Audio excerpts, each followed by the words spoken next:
Hey guys, how goes it? This is the Disney Story Central podcast, a great place to hear the amazing Disney storybooks you love read aloud. I'm your host sensation, Marie Westbrook, and I am most excited to be bringing you part 2 of this amazing tale. When we last saw Moana, she had just struck a deal with the trickster demigod Maui. Moana had agreed to help him get his magic fishhook back, while in return, Maui would help her restore the heart of Te Fiti and save her island. We know the way to part 2 of Moana, read by Linda Lee. Getting the fishhook wouldn't be easy. It was in the claws of Tamatoa, a beast who hoarded shiny objects. Tamatoa lived in Laulotai, the realm of monsters. The only way to reach it was to climb up a jagged cliff and then jump down through a portal in the bottom of the ocean. Maui and Moana dove into the unknown. Moana and Maui entered Laulotai and quickly discovered Tamatoa's lair. The monster was more terrifying than Moana could have imagined. A gigantic blue and purple crab covered in the shiny gold objects he loved to hoard. His fearsome, crushing claws snapped and cracked. Maui grabbed his hook and leapt to Moana's defense. But when Maui tried to shapeshift and fly away, he couldn't.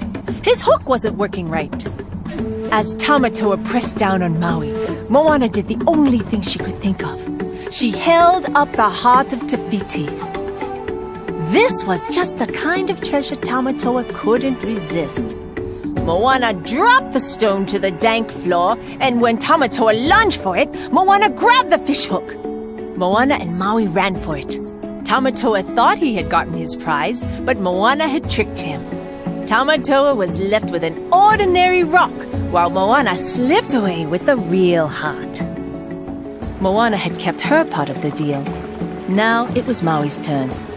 Maui taught Moana how to sail and navigate by the stars, the ancient skills of the wayfinders. In return, Moana helped Maui learn how to use his hook again. The two began to earn each other's respect. But as they approached the island of Te Fiti, a billowing cloud of smoke blotted out the sky. For the first time, Moana looked upon the true terror of Te Kā. It was a towering figure of molten lava. Its eyes burnt with rage as it prowled above the waves. With Moana's encouragement, Maui felt confident that he could defeat Te Kā. He shouted, "It's Maui time!" The demigod transformed into a hawk and flew toward the scorched barrier islands around Te Fiti. But Te Kā rose up and knocked Maui clear out of the sky. Moana caught Maui in her boat. He was shaken. He told Moana to turn around. They weren't ready to face Te Kā. But Moana wouldn't hear it. She sailed ahead. Enraged, Te Kā brought its giant fist streaking down toward the tiny boat. At the last second, Maui leapt into its path, raised his fishhook high, and blocked the mighty blow. The impact thundered through the ocean and created a tidal wave that swept their boat away, far from Te Fiti.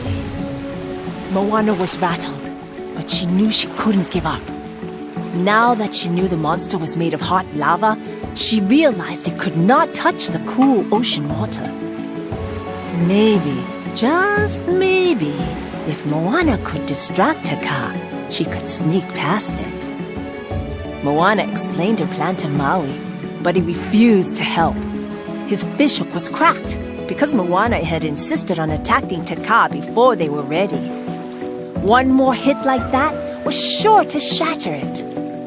"Without my hook, I am nothing. Goodbye, Moana." Moana didn't know what to do. She needed Maui to restore the heart of Te Fiti. Desperate, she held the heart out to Maui. "The ocean chose me." But Maui just barked. "It chose wrong." Moana's heart sank. She felt there was no way she would be able to confront Te Kā alone. In her despair, she dropped the heart of Te Fiti back into the water. "You have to choose someone else," she begged the ocean. "Choose someone else." Moana watched the heart of Te Fiti slowly sink. She had thought the ocean would tell her not to give up, but it was letting Moana make her own decision. It was then, at her darkest moment, that Moana spotted a glimmer.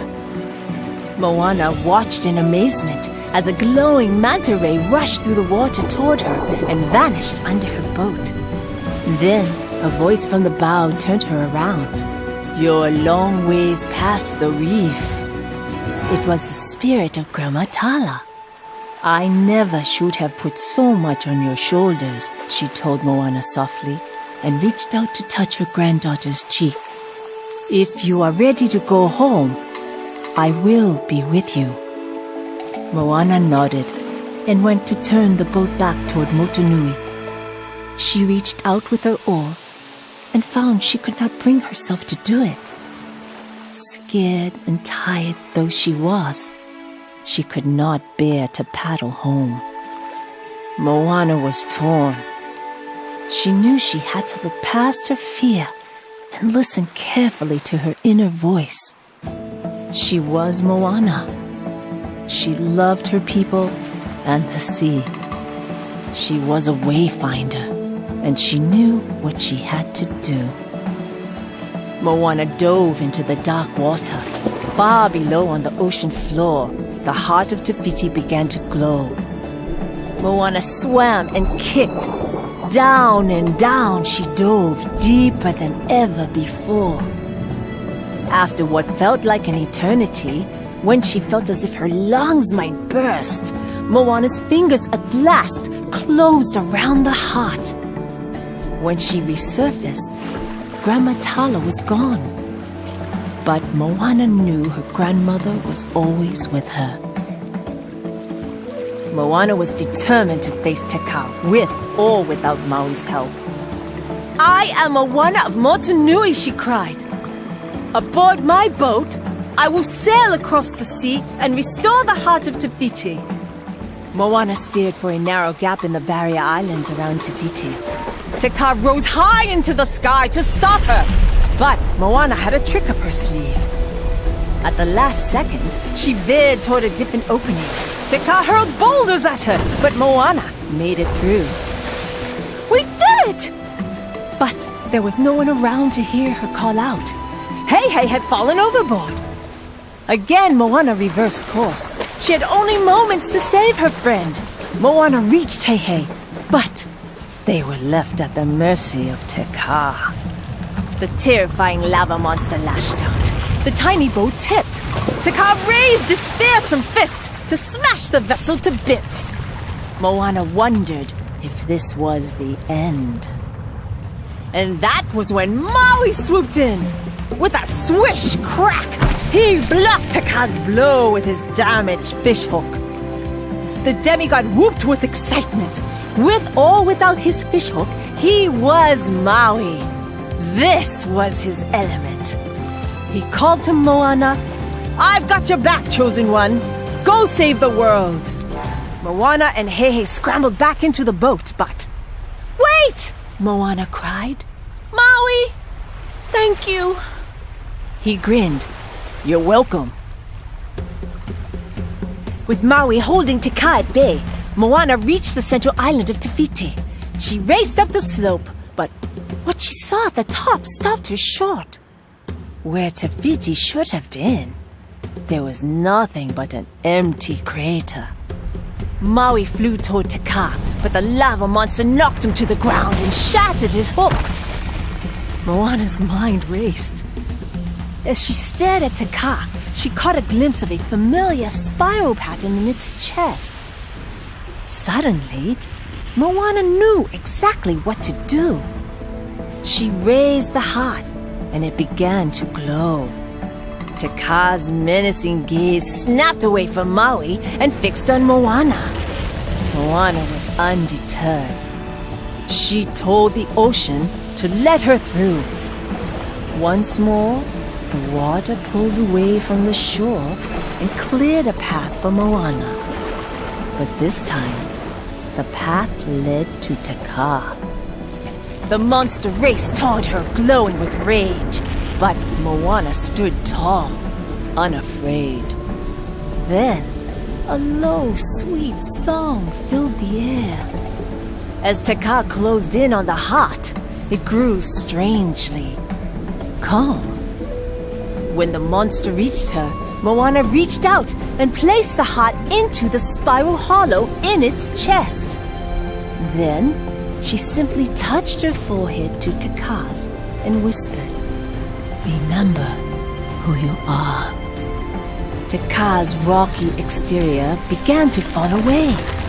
Inside was a kind, smiling face. It was Tafiti. Moana had returned her life-giving heart and transformed the Mother Island back into her true self. A crown of flowers blossomed on Tafiti's head.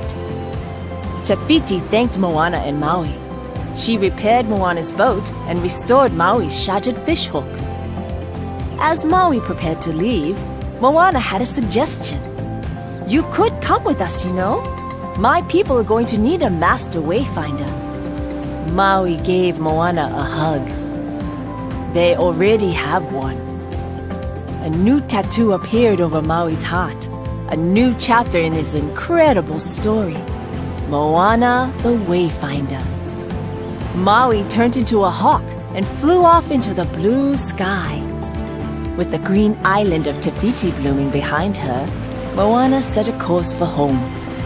On Motunui, Moana's mother and father noticed the change in the land. Together, they raced down to the water's edge. They knew that Moana would return triumphant. A moment later, the silhouette of Moana's boat broke the horizon. The great wayfinder was home. With Tafiti restored, Motunui bloomed. The villagers pulled the ancient boats from the cave and patched them up. The time for voyaging had returned.